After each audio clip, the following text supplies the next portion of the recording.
نماز میں خارج کرنے سے نماز ہوگی یا نہیں ہوگی، اسی طرح نماز میں کھانے سے نماز ٹوٹتی ہے یا نہیں ٹوٹتی، اور اگر کوئی نماز میں لفظ اللہ اکبر پڑھنے میں غلطی کرتا ہے تو اس کی نماز ہوگی یا نہیں ہوگی۔ بسم اللہ الرحمن الرحیم، امید اب سب خیر و عافیت سے ہوں گے۔ آج کی اس ویڈیو میں ہم جانیں گے کہ وہ کام جو نماز میں کرنے سے نماز ٹوٹ جاتی ہے، یہ باتیں بہت اہم ہیں جس کا سیکھنا ہر کے لیے ضروری ہے۔ تو تمام احباب سے گزارش ہے کہ ویڈیو انت تک ضرور دیکھیں تاکہ یہ مسائل ہمیں معلوم ہو سکیں اور ہماری نمازیں خراب نہ ہوں۔ تو سب سے پہلے یہ بات یاد رکھیے کہ نماز میں بات کرنے سے نماز ٹوٹ جاتی ہے۔ اگر کسی نے نماز میں بات کی تو نماز جاتی رہے گی۔ مثال کے طور پر بعض لوگوں کو دیکھا ہے کہ کال آتی ہے، موبائل جیب سے نکال کر یس کرتے ہیں اور کہتے ہیں اللہ اکبر یا الصلاۃ کہتے ہیں، گویا آگے والے کو بتا رہے ہوتے ہیں کہ میں نماز پڑھ رہا ہوں۔ اس طرح کرنے سے نماز ٹوٹ جاتی ہے، نماز جاتی رہے گی۔ نماز میں کسی کو سلام کرنے سے نماز ٹوٹ جاتی ہے۔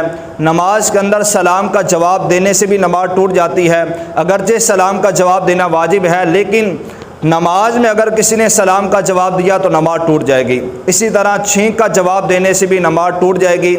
بری خبر سن کر جواباً انا للہ و انا الیہ راجعون پڑھنے سے بھی نماز ٹوٹ جائے گی۔ نماز کی حالت میں اذان کا جواب دینے سے بھی نماز ٹوٹ جائے گی۔ اسی طرح نماز کی حالت میں درود پاک پڑھنا، مثال کے طور پر حضور اکرم صلی اللہ تعالی علیہ وسلم کا اسم گرامی ذکر کیا گیا اور کوئی نماز پڑھ رہا تھا، اس نے حضور علیہ السلام کا نام سن کر درود پاک پڑھا صلی اللہ تعالی علی محمد یا صلی اللہ علیہ وسلم، تو اس طرح کرنے سے بھی نماز ٹوٹ جائے گی، نماز جاتی رہے گی۔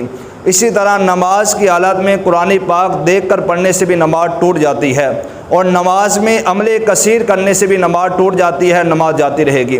عمل کثیر سے مراد یہ ہے کہ مثال کے طور پر کوئی زیادہ نماز پڑھ رہا ہے، بکر جو ہے وہ آیا، اس نے غالب گمان کیا کہ لگتا ہے کہ زیادہ نماز نہیں پڑھ رہا، تو اس صورت میں اس کی نماز ٹوٹ جائے گی۔ اسی طرح دوسرا قول یہ ہے کہ عموماً وہ کام جو دو ہاتھ سے کیے جاتے ہیں، مثال کے طور پر تہہ بند باندھنا یا شلوار پہننا یا کپڑے پہننا، یہ فعل نماز میں کرنے سے نماز ٹوٹ جاتی ہے، یہ عمل کثیر کہلاتا ہے۔ اسی طرح نماز کے دوران لباس پہننا، لباس چینج کرنا، پاجامہ پہننا، شلوار پہننا، پینٹ پہننا، یہ سارے کام ایسے ہیں جو نماز میں کرنے سے نماز ٹوٹ جائے گی۔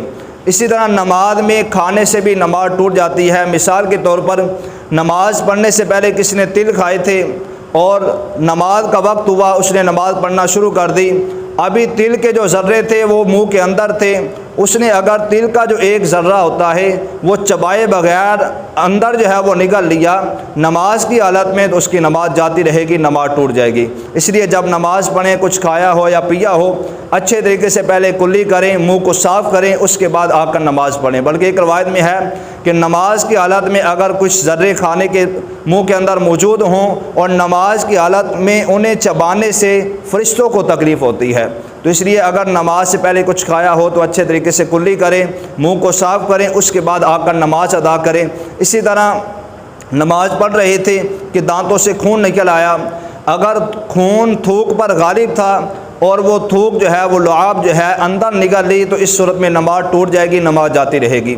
اگر خون جو ہے وہ تھوک پر غالب نہیں تھا بلکہ تھوک خون پر غالب تھی، پھر وہ اگر نگل لیا تو اس صورت میں نماز نہیں ٹوٹے گی، نماز باقی رہے گی۔ اسی طرح نماز کی حالت میں قبلے سے منہ پھیر لینا، قبلے سے جو ہے وہ اپنے چہرے کو ہٹا لینا، سینہ پھیر لینا، اس سے بھی نماز ٹوٹ جاتی ہے، نماز جاتی رہتی ہے۔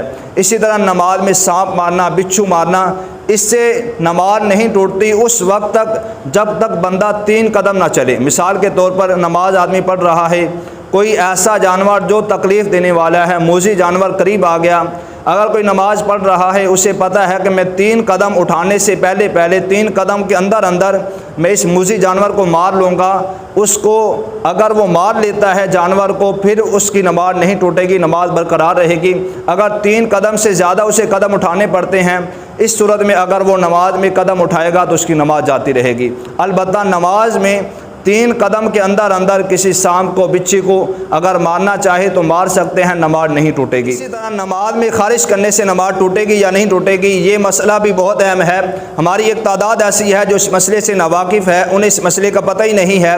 اگر کسی نے نماز کی حالت میں ایک رکن کے اندر 2 سے زیادہ بار ہاتھ اٹھا لیا تو اس کی نماز جاتی رہے گی، نماز ٹوٹ جائے گی۔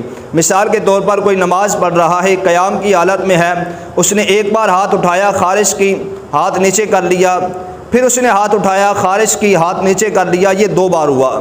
اب اگر اس نے تیسری بار ہاتھ اٹھایا قیام کی ہی حالت میں تو اس کی نماز جاتی رہے گی، نماز ٹوٹ جائے گی۔ اسی طرح رکوع کے اندر بھی اس نے 2 سے زیادہ بار 3 بار ہاتھ اٹھا لیا تو اس کی نماز جاتی رہے گی، نماز ٹوٹ جائے گی۔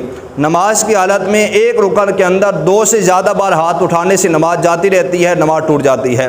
اسی طرح نماز میں لفظ اللہ اکبر میں غلطی کرنے سے جو تکبیرات ہوتی ہیں، اس میں اگر کسی نے لفظ اللہ اکبر غلط پڑھا، یعنی لفظ اللہ کو اللہ یا اکبر کو اکبار یا اکبار پڑھا، اس صورت میں بھی اس کی نماز ٹوٹ جائے گی، نماز جاتی رہے گی۔ اور جو شروع میں تکبیر تحریمہ کہتے ہیں، نماز شروع کرنے سے پہلے اگر کسی نے اس وقت غلطی کی، یعنی لفظ اللہ اکبر جو درست لفظ ہے اس کو اس نے اس طرح پڑھا اللہ یا اکبر میں با کو جو ہے وہ لمبا کر دیا، اکبار پڑھ دیا، یا اکبر میں الف کو لمبا کر دیا، اکبر پڑھا، تو اس صورت میں اس کی نماز شروع ہی نہیں ہوگی۔